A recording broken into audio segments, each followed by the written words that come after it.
I heard the words before I processed them. Standing in my living room, Julian's hand resting gently on the small of my back, surrounded by my family who I'd invited to meet the man who'd brought light back into my life. I heard my daughter Nicole's voice cut through the polite conversation like a blade. "That's disgusting." 2 words. Just 2 words. But they landed with the force of a hurricane. The room went silent. Absolutely silent. You could hear the clock ticking on the mantel. The distant sound of a car passing outside. My grandson Marcus shifting uncomfortably on the couch.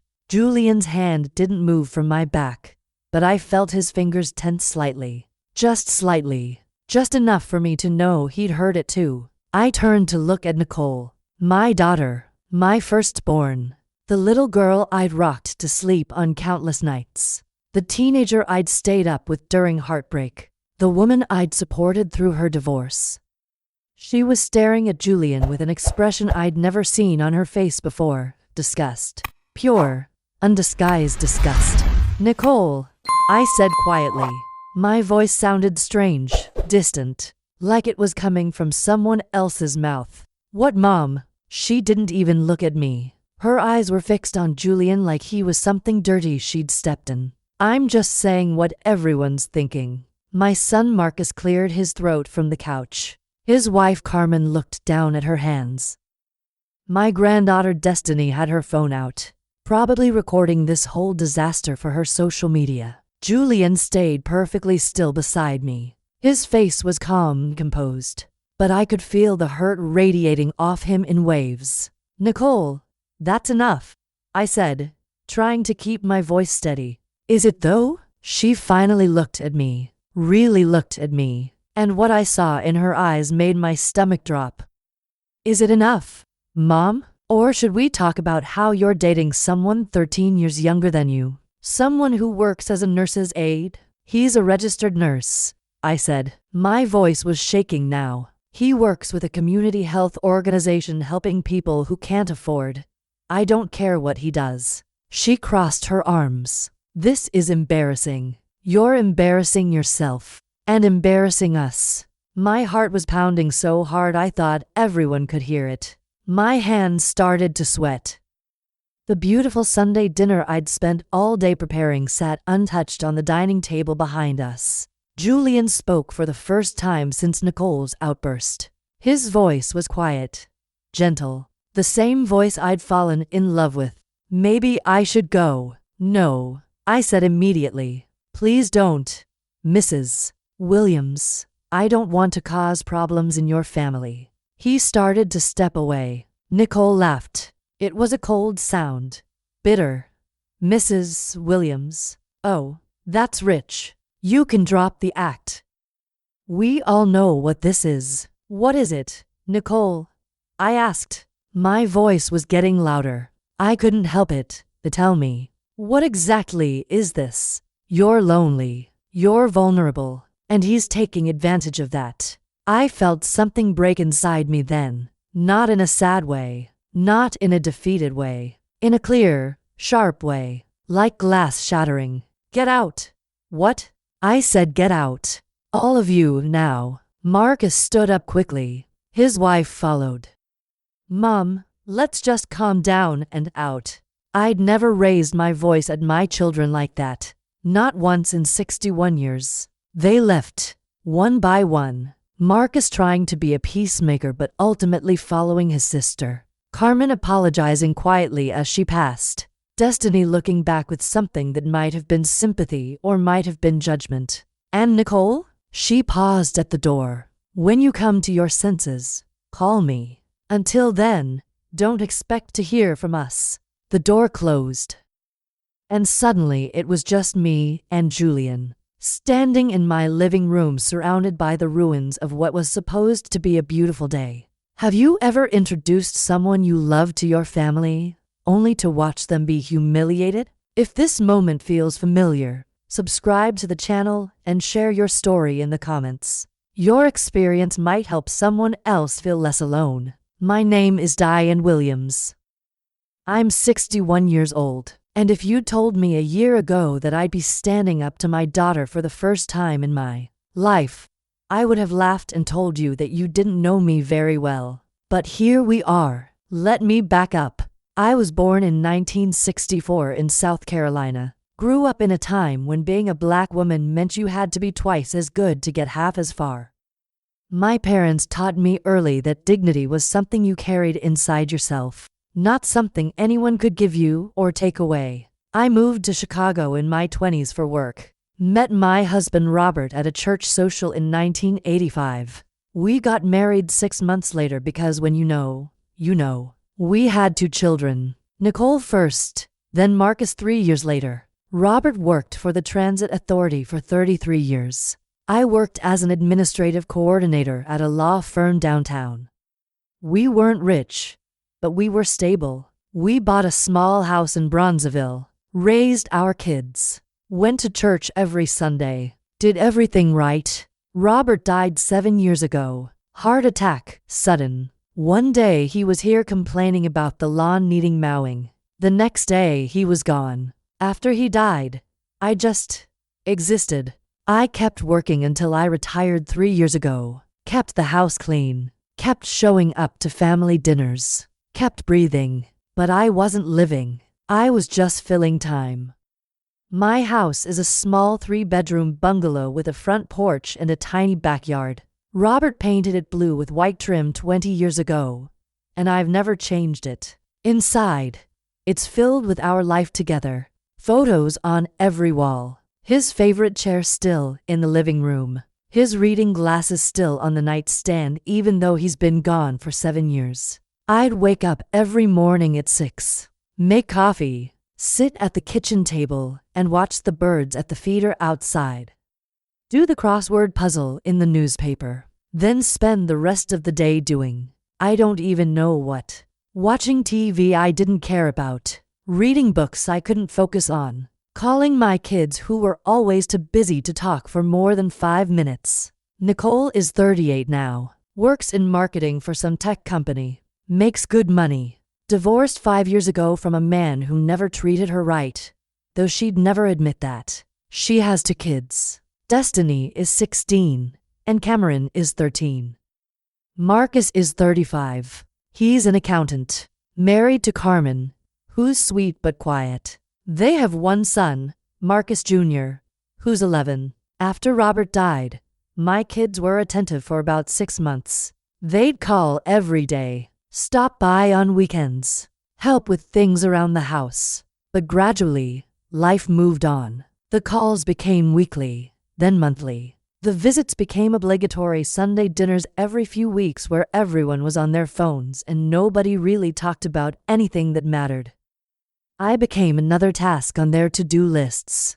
Check in with mom, done. I spent my days alone in a house that felt too big and too quiet without Robert. I'd talk to him sometimes, tell him about my day, ask him what I should do, wonder if he could hear me. My church friends would invite me to events, but I always felt like the odd one out. The widow, the one everyone pitied, the one nobody knew quite what to say to. I told myself this was just what life looked like after 60.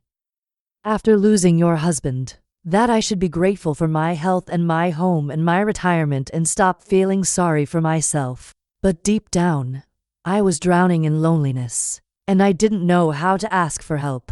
Didn't know if anyone would even hear me if I did. I met Julian on a Wednesday afternoon in March. I'd been feeling off for a few days. Dizzy, short of breath, probably just stress, I told myself. Or maybe I needed to eat better, or sleep more. But on Wednesday, I nearly passed out at the grocery store. 1 minute I was reaching for a bag of rice. The next minute, the floor was rushing up to meet me. I didn't hit the ground.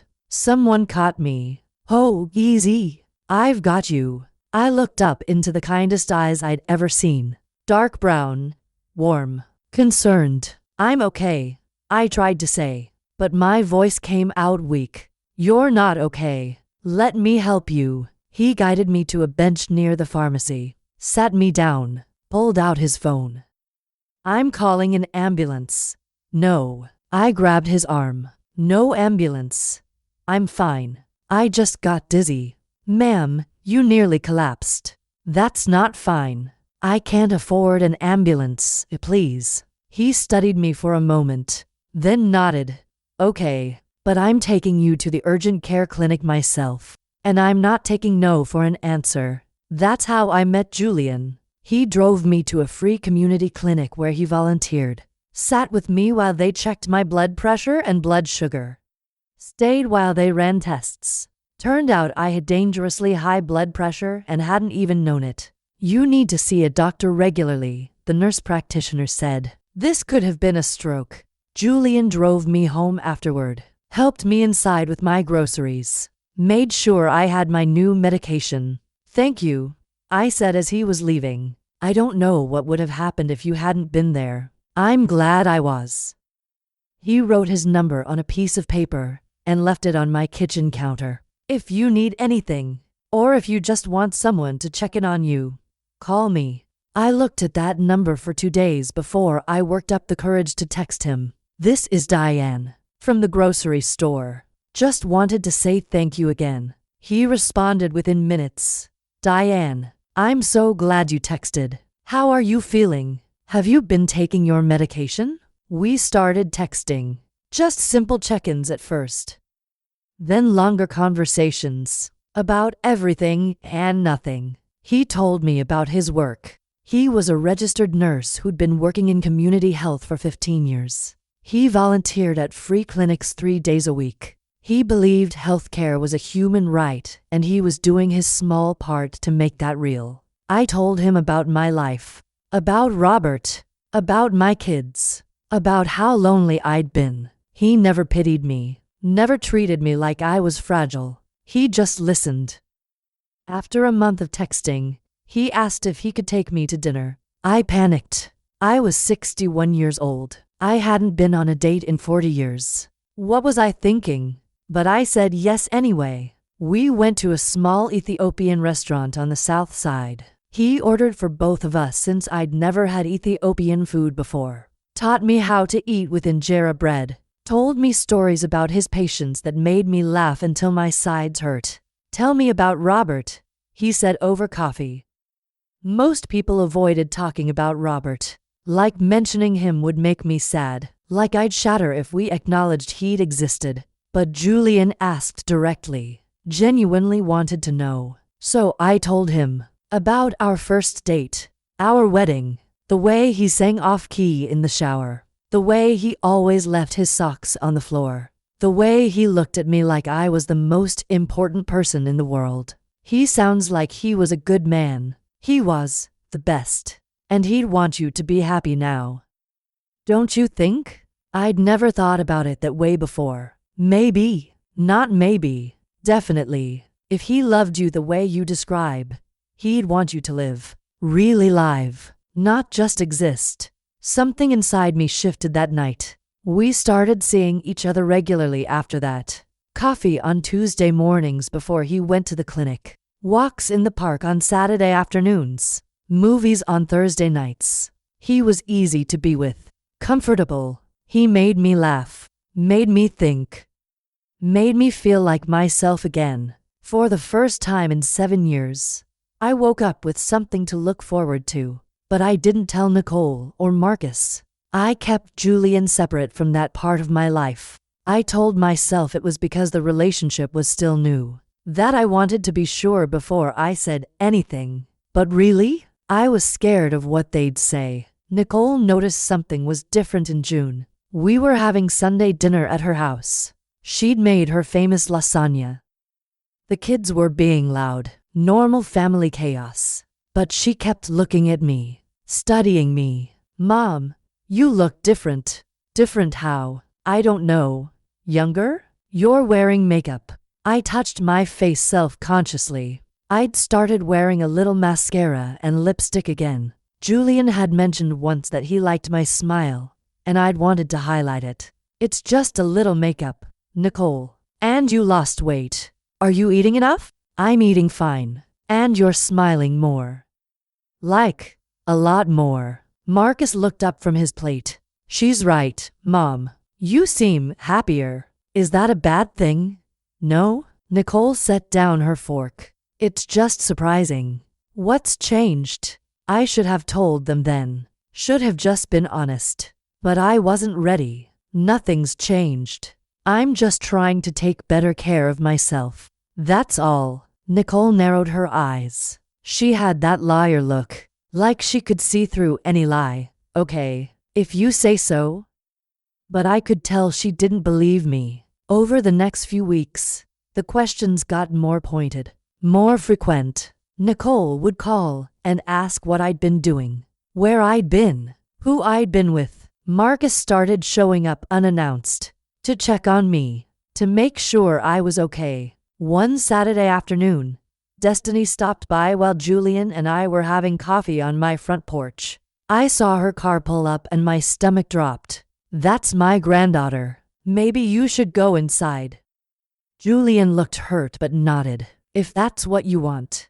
It's not what I want. It's just complicated. He went inside without another word. Destiny bounced up the steps with her phone in hand.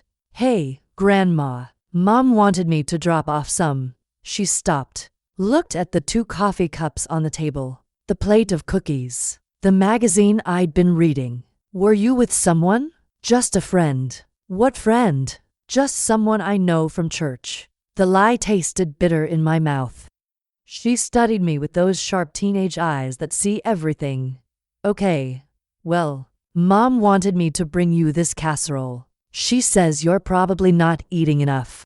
I took the casserole, thanked her, watched her leave. When I went back inside, Julian was standing in the kitchen. You told her I was a friend from church? I'm sorry.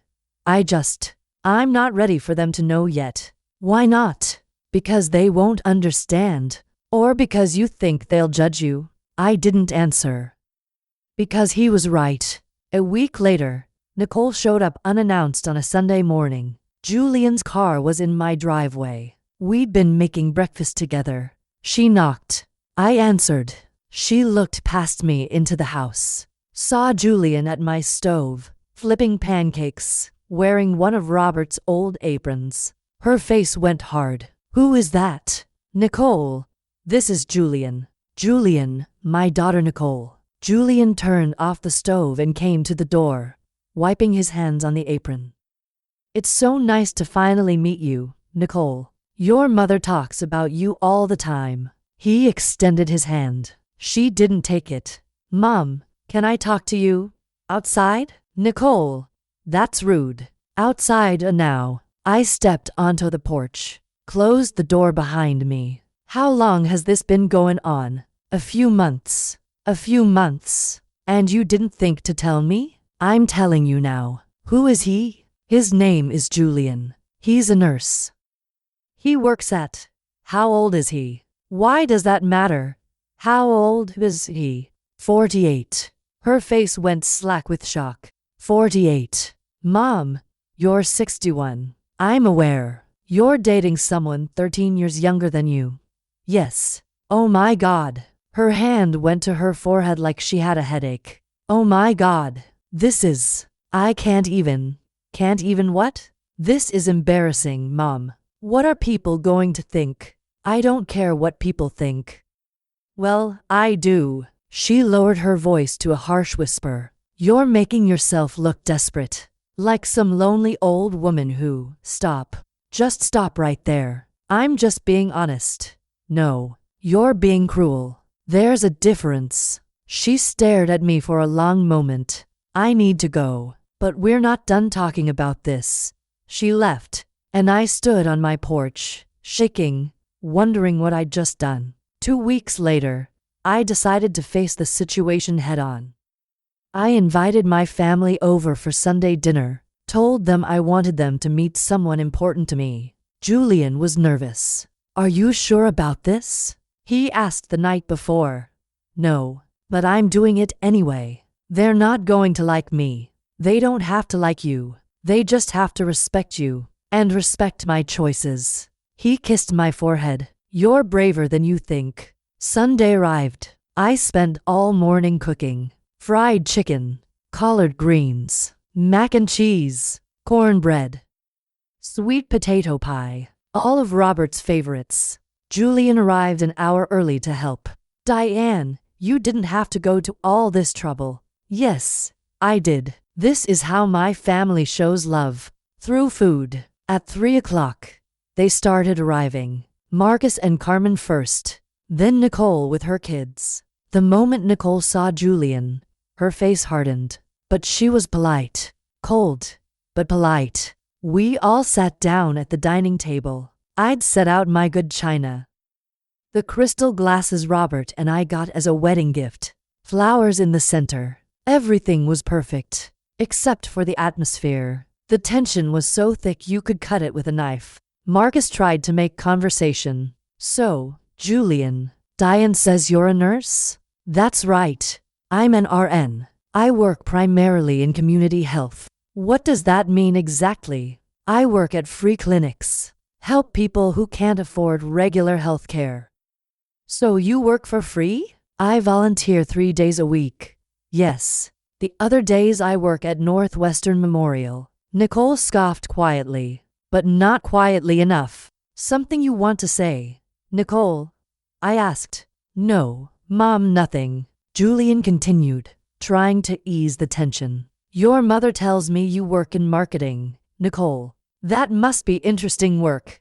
It pays well. She looked directly at him. Very well. The implication hung in the air. Carmen tried to redirect. This chicken is delicious, Mrs. Williams. You'll have to give me the recipe. Thank you, sweetheart. Destiny was on her phone under the table. Cameron was pushing food around his plate. Marcus Jr. looked uncomfortable. Then Nicole spoke again. So, Julian, how did you and my mother meet? Julian looked at me. I nodded slightly. I helped her when she nearly fainted at a grocery store. Took her to get medical care. How convenient. Nicole's voice was ice. A nurse just happened to be there when she needed help. Nicole, that's enough, Marcus said quietly. Is it? Because I think we all have questions. What questions? I asked. My heart was pounding. Like what a 48-year-old man wants with a 61-year-old woman. The table went silent. Julian stayed calm, but I could see the hurt in his eyes. I want what anyone wants in a relationship. Companionship. Understanding. Love. Love. Nicole laughed. That's what you're calling this. Nicole, stop it. Now, I said. No, Mom. Someone needs to say it. She stood up, looked directly at Julian with an expression of pure disgust. That's disgusting. The words hit me like a physical blow. What did you just say? You heard me. She looked around the table.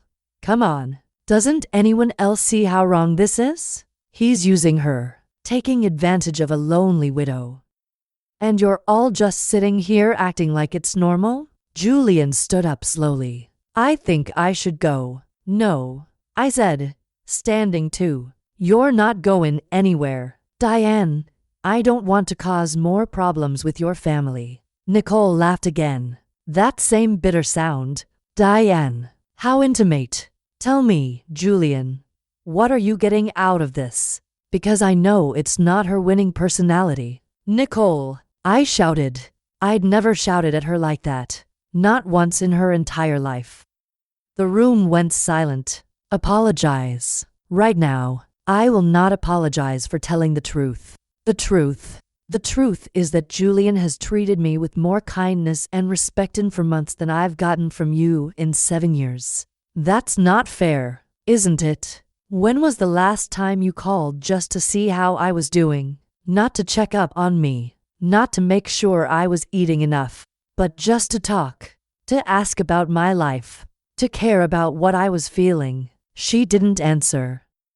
I thought so. I turned to Julian. I'm sorry. I'm so sorry. It's okay. It's not okay. Nothing about this is okay. I looked at my family, all of them avoiding my eyes except Nicole, who was staring at me with a mixture of anger and something else. Fear, guilt.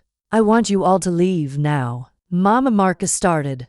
I said leave, all of you, and don't come back until you can treat the man I love with basic human decency. They left. One by one. Marcus apologizing quietly. Carmen crying. The grandkids confused and uncomfortable. And Nicole? She stopped at the door. When you come to your senses, call me. Until then, don't expect to hear from us. The door closed. I collapsed into Julian's arms and sobbed. That night, I couldn't sleep. I kept thinking about Nicole when she was little. She was maybe 4 years old. We'd gone to the park. She'd been playing on the swings, laughing, her hair into puffs tied with pink ribbons. And then she'd fallen. Hard. Scraped both knees and her palms. She'd run to me crying, blood running down her legs. I'd scooped her up, carried her to a bench, cleaned her wounds with water from a bottle, put band-aids on every scrape. It hurts, Mommy. I know, baby, but you're going to be okay. Mommy's got you. She'd wrapped her arms around my neck. Promise you'll never let anything hurt me? I promise, sweetheart. I'll always protect you, always. She looked at me with those big brown eyes, so trusting. Even when I'm big, even when you're big, even when you're all grown up with kids of your own, I'll always be here to protect you. Now, lying in bed at 2 in the morning, I could still feel that hug, could still remember the weight of her in my arms, the smell of her hair, the complete trust in her voice. And what I felt more than anything was the contempt in her voice at dinner. That's disgusting. The same daughter I'd promised to always protect had just tried to destroy my chance at happiness. I thought about another memory. Nicole at 16. She'd had her heart broken for the first time. A boy named Derek who'd cheated on her with another girl. She'd come home crying, mascara running down her face. Inconsolable. I'd held her on the couch for hours while she sobbed. Mom, why doesn't he love me? What's wrong with me? There's nothing wrong with you, baby. He's the one with the problem. He's the one who lost something precious. But I loved him so much. I know. And someday you'll find someone who deserves that love. Someone who sees how special you are. How do you know? Because I'm your mother. And I know you. You're strong and smart and beautiful. And anyone who doesn't see that isn't worth your tears. She'd hugged me tight. I love you, Mom. You always know what to say. I love you too, baby, always. But now, when I'd found someone who made me feel loved and valued again, she couldn't be happy for me. She could only judge. I got up and went to the closet, pulled out the old photo albums, flipped through pictures of Nicole growing up, birthday parties, school plays, graduation, her wedding to David, even though I'd known he wasn't right for her. In every single picture, I was there smiling, supporting, loving her unconditionally. And now, when I needed that same support, she'd called my relationship disgusting. I wondered when it had changed, when I'd stopped being her mother and became just an obligation, a source of embarrassment. Maybe it was when Robert died. Maybe she'd decided that was the end of my life as a woman, that I was supposed to just fade into the background and be grandma. Nothing more. I closed the album and tried to sleep, but all I could see was the disgust on her face. The next 2 weeks were the loneliest of my life. Nicole didn't call, didn't text, nothing. Marcus called once to check in, but the conversation was stiff and awkward. He clearly didn't want to choose sides but also didn't want to go against his sister. I didn't hear from the grandkids at all. It was like I'd been erased from their lives. Julian noticed. You're hurting. I'm fine. Diane, talk to me. We were sitting on my back porch on a Saturday afternoon. He'd brought lunch. I hadn't eaten much. I don't know what to do. They're my children. I know. Maybe they're right. Maybe this is a mistake. Maybe I should. Don't. He turned to face me. Don't finish that sentence. But what if? Diane, look at me. I did. Do you love me? My eyes filled with tears. Yes. Then that's all that matters. But they're my family, and they're treating you terribly. He took my hands. I don't want to come between you and your children. But I also won't let you sacrifice your happiness to make them comfortable. Maybe if I just talked to Nicole again and said what? That you're sorry for being happy? That you're sorry for finding love after 7 years of loneliness? I don't know. I do. You have nothing to apologize for. But it didn't feel that way. The next day, Nicole finally called. Mom, we need to talk. I'm listening. Not on the phone. Can you come to my house? Why? Because we need to have a family meeting about this situation. The way she said situation made my skin crawl. If this is an intervention, just come, please. I went. Because even after everything, she was still my daughter. When I arrived, Marcus was already there. So was Carmen. Even Destiny and Cameron were there, sitting on the couch looking uncomfortable. It was an intervention. Nicole had prepared. She had notes. Actual notes. Mom, we're concerned. We think you're making decisions that aren't in your best interest. By dating Julian, by dating anyone right now, you're vulnerable. You're lonely. And people can take advantage of that. Julian isn't taking advantage of me. Marcus spoke up.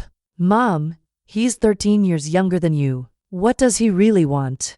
He wants me. Is that so hard to believe? Nicole pulled out her phone. I did some research. Do you know how many cases there are of younger men scamming older women? He's not scamming me. How do you know? Have you checked his background? His financial situation? I don't need to check anything. I trust him. That's exactly the problem, Mom. You're too trusting. I stood up. I came here thinking maybe we could have a real conversation. But this is just an attack. It's not an attack. Nicole stood too. It's an intervention. We love you. We're trying to help you. By telling me I'm too stupid to make my own decisions? By telling you that you need to end this relationship before it goes too far? The ultimatum hung in the air. Or what? Or we can't support you. We can't be part of this. I looked at Marcus. He wouldn't meet my eyes. You agree with her? Mom, I just think maybe you should slow down. Get to know him better before making any big commitments. I've known him for 6 months. Exactly. That's not very long. I looked at my grandchildren. Destiny was crying quietly. Cameron looked like he wanted to be anywhere else. So you're asking me to choose between Julian and you? Nicole nodded. If that's how you want to put it. Yes. I picked up my purse. Then I choose Julian. Mom, no. You don't get to do this. You don't get to tell me who I can love. You don't get to make me feel ashamed for being happy. We're just trying to protect you. From what? From someone who treats me well? Who makes me laugh? Who reminds me that I'm still alive? From making a mistake you'll regret. The only thing I regret is raising children who can't be happy for their mother. I left, and I didn't look back. Julian was waiting at my house when I got home. He took one look at my face and pulled me into his arms. I'm so sorry. Don't be sorry. You did nothing wrong. I'm coming between you and your family. No. They're choosing to push me away. That's on them, not you. He held me while I cried, and for the first time in weeks, I felt like I could breathe. 5 days later, I got a call from Marcus at 7 in the morning. His voice was shaking. Mom, you need to get to Northwestern Memorial now. My heart stopped. What happened? It's Nicole. She collapsed at home. They think it's her appendix. They're taking her into emergency surgery. I was in my car within 5 minutes. Julian was staying with me that week. He heard the phone call and was already dressed by the time I came out of the bedroom. I'm coming with you. You don't have to. I'm coming with you. We drove to Northwestern in silence. My hands were shaking so badly Julian had to drive. When we got to the emergency room, Marcus was in the waiting area with Carmen. Destiny and Cameron were there too, both looking terrified. Marcus saw me and stood up. They just took her back. It's bad, Mom. Her appendix ruptured. They said it's been infected for days. She thought it was just stomach pain and didn't go to the doctor. That was so like Nicole, always pushing through, always thinking she could handle everything herself. Can we see her? Not yet. They said it'll be a few hours. Julian had stayed back, giving us space. But Marcus noticed him. You brought him? He drove me. I was too upset to drive. Marcus looked like he wanted to say something but didn't. We waited. Hours and hours of terrible hospital waiting room time. Julian sat quietly in the corner, not intruding, just present. Around noon, a doctor came out. Family of Nicole Matthews. We all stood. The surgery went well. We removed the appendix and cleaned out the infection. But she's not out of the woods yet. The infection had spread significantly. She's developed sepsis. We're treating her aggressively, but the next 24 hours are critical. Sepsis. The word hit me like a punch to the stomach. Can we see her? One at a time. She's in the ICU. 3rd floor. I went first. Nicole looked so small in that hospital bed. Tubes everywhere. Machines beeping. Her skin had a grayish tone. I took her hand. Baby girl, I'm here. Mama's here. She didn't respond. She was sedated. I stayed for 10 minutes, then let Marcus go in. We rotated like that for hours, each of us taking turns sitting with her while the others waited. By evening, the doctor came back with an update. The infection is getting worse despite the antibiotics. We're doing everything we can, but I need you to understand the situation is serious. Destiny started crying. Cameron put his arm around his sister. That's when things went wrong. The ICU alarm started blaring. Nurses ran toward Nicole's room. The doctor ran too. What's happening? Marcus tried to follow, but a nurse stopped him. You need to stay here, please. We watched through the window as they worked on her. I couldn't see exactly what was happening, but I could see the urgency, the controlled chaos of medical emergency. And then I saw him. Julian. He'd been sitting quietly in the corner all day, not speaking unless spoken to, staying out of the way. But now he was on his feet, moving toward the ICU with purpose. A nurse tried to stop him. Sir, you can't. I'm an RN. What's her blood pressure? The nurse looked uncertain. 70/40 and dropping. Julian didn't hesitate. He went straight into the room. Through the window, I watched him take command. Saw him talking to the other nurses. Saw him checking monitors. Saw his hands moving with practiced efficiency. Marcus grabbed my arm. What's he doing? His job. We watched for what felt like hours but was probably only 10 minutes. Finally, the chaos settled. The alarm stopped. The frantic energy shifted to controlled focus. Julian came out, pulling off gloves. He looked exhausted but calm. The doctor followed him. Is she? I couldn't finish the question. She's stable. For now. Julian's voice was professional, clinical. She went into septic shock. Her blood pressure crashed. We got fluids in her and adjusted her antibiotics. She's holding steady. The doctor nodded. If he hadn't been here, hadn't noticed the signs as quickly as he did, well, it could have been much worse. Marcus stared at Julian. You saved her life. Julian shook his head. The team saved her life. I just did what any nurse would do. But you weren't even supposed to be working. No, but I'm always a nurse. That doesn't turn off just because I'm not on the clock. He looked at me. His eyes were tired but gentle. She's going to be okay, Diane. It's going to take time, but she's going to make it. I couldn't speak, could only nod. Carmen was crying. Destiny was staring at Julian like she was seeing him for the first time. And Marcus. Marcus walked up to Julian and extended his hand. Thank you. Thank you for saving my sister. Julian took his hand. You're welcome. Over the next 48 hours, Nicole slowly improved. The antibiotics started working.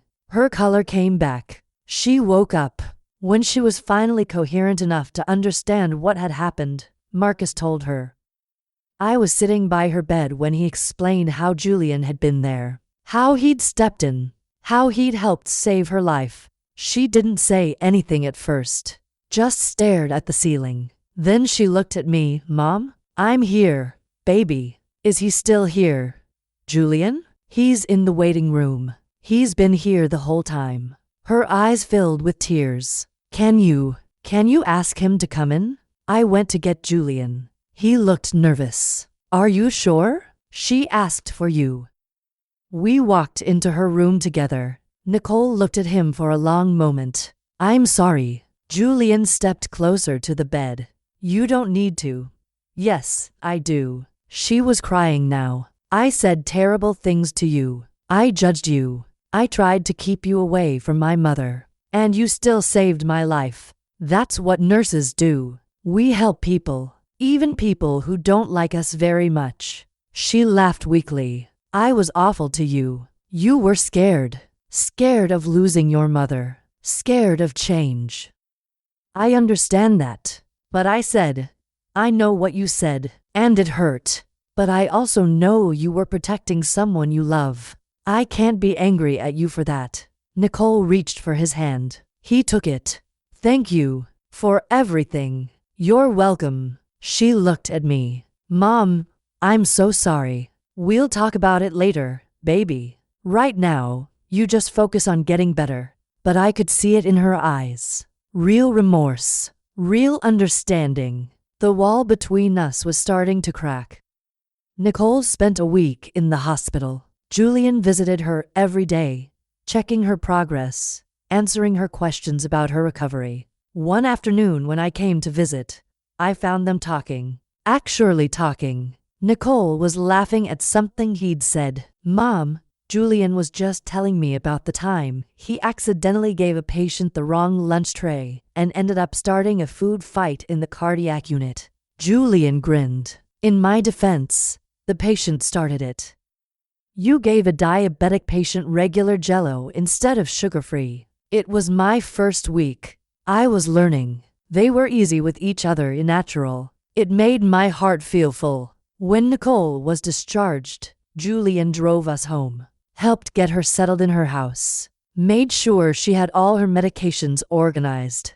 Before he left, Nicole stopped him. Julian, can I talk to you for a minute? Of course. I gave them privacy. Went into the kitchen with Marcus and Carmen. When they came back, Nicole's eyes were red from crying. After Julian left, she told me what she'd said to him. I apologized again. Really apologized. For everything. And I told him. She took a deep breath. I told him that I was wrong. About everything. That I judged him based on stupid, superficial things. His age. His job. The fact that he wasn't Dad. What did he say? He said he forgave me. Just like that. No conditions. No guilt trip, just forgiveness. She cried. Mom, I almost died being angry at you for finding happiness. How stupid is that? You weren't stupid. You were scared. I was selfish. I wanted you to stay the same forever. Stay sad and lonely because it was easier for me. I didn't have to deal with change. Didn't have to acknowledge that you're a person with needs and desires. You were just Mom. Just Grandma. Not Diane. Baby, no. Let me finish. She wiped her eyes. You spent your whole life taking care of us. And the one time you tried to do something for yourself, I made it about me. I'm ashamed of that. You were protecting me. Was I? Or was I protecting myself? Protecting my idea of what our family should look like. I didn't have an answer for that. Over the next few weeks, things slowly started to heal. Nicole invited Julian to Sunday dinner. A real invitation this time. Marcus apologized to both of us. Said he'd been a coward for not standing up for me earlier. Destiny asked if she could interview Julian for a school project on healthcare workers. Even Cameron, shy Cameron, asked Julian to show him how to check blood pressure. It wasn't perfect. There were still awkward moments. Still tension sometimes. But it was progress. One evening, Julian and I were sitting on my porch, The same porch where we'd shared our first coffee together all those months ago. Do you regret it? I asked. All the drama with my family? Not for a second.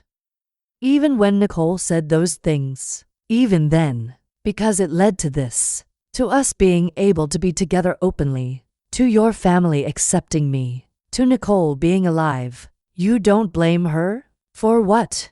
For being human? For being scared? We all say things we regret when we're afraid. You're too forgiving. Maybe. Or maybe I just understand that love isn't always easy. That families are complicated. That people grow and change. He took my hand. Besides, I got you.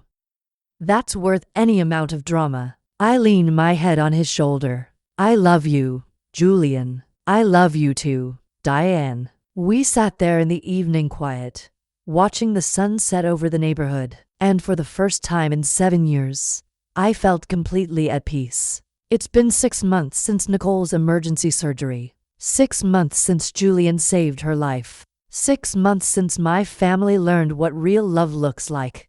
Things aren't perfect. They never are with families.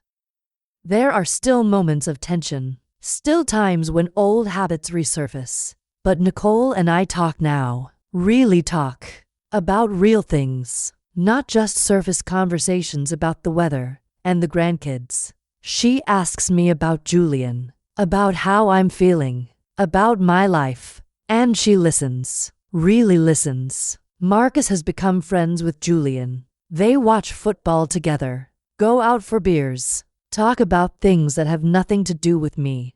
The grandkids call Julian Uncle Julian now. Destiny asked him to be her mentor for a health careers program at school. Cameron wants to be a nurse when he grows up. As for Julian and me, we're taking it slow, building something real and solid. We're talking about moving in together next year. Nothing rushed, nothing forced. Just two people who found each other when they both needed it most. Nicole said something to me last week that made me cry. We were having coffee in her kitchen, just the two of us. Mom, can I tell you something? Of course, baby. Seeing you with Julian, it reminded me that it's okay to want things for yourself. That being a mother doesn't mean erasing yourself. That you're allowed to have desires and needs and a life outside of us. She took my hand. You taught me that by refusing to give him up, by choosing yourself even when it was hard, even when we made it harder. I almost gave up so many times, but you didn't. And that taught me more about strength and self-respect than anything you ever said to me. I learned something through all of this. That love after loss is possible. That starting over isn't betraying the past. That your children's approval isn't necessary for your happiness. I learned that being a mother doesn't mean sacrificing everything. That being a grandmother doesn't mean fading into the background. I learned that at 61, I'm still allowed to want things, to need things, to love and be loved. Most importantly, I learned that sometimes the people who judge you the harshest are the ones who need you the most. Nicole learned that lesson the hard way, but she learned it.